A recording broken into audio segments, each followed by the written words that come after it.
Hello friends, welcome to my YouTube channel.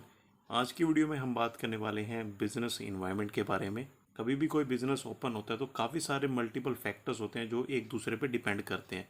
कुछ factors ऐसे होते हैं जो कि इंटरनली मैटर करते हैं, लाइक आपने जो बिज़नेस खोला है उसमें अंदर कितने एम्प्लॉयज़ हैं, वो कैसे काम कर रहे हैं, क्या स्ट्रेटजी अपना रहे हैं।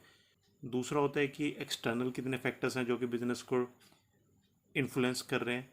तो basically there are multiple factors which affects the business success और फेलियर।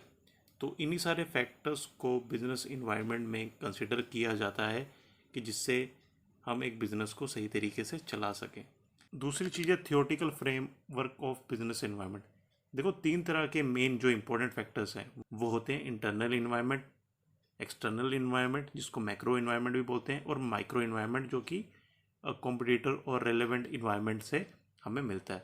इंटरनल इन्वायरमेंट की अगर जो बात करें हम, उसमें भी चार पांच चीज़ें आ जाती हैं। सपोज़ करो कि आपने कोई बिज़नेस खोला है, तो आपके बिज़नेस का ऑब्जेक्टिव क्या है।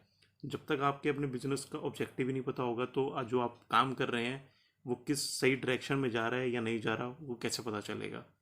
दूसरी चीज़ जो होती है कि ऑर्गेनाइजेशन का कल्चर कैसा है, बिलीव कैसा है बंदों का जो वहाँ पर काम कर रहे हैं। तीसरी चीज़ है management structure and nature.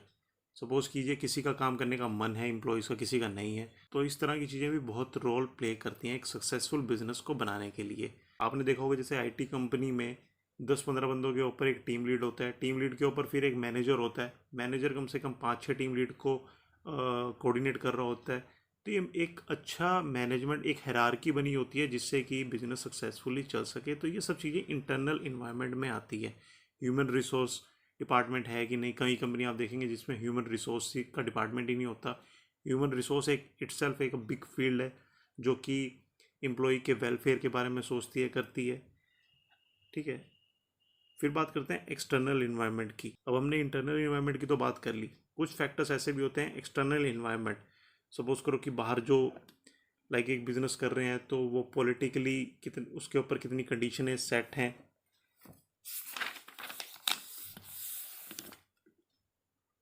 Legal framework कैसा है, डेमोग्राफिक वो कौन सी लोकेशन पर डिपेंड कर रहा है, social culture, technological culture, global environment, ये सारी चीज़ें एक्सटर्नल फैक्टर्स में आ जाती हैं। फिर तीसरी चीज़ आ जाती है माइक्रो इन्वायरमेंट।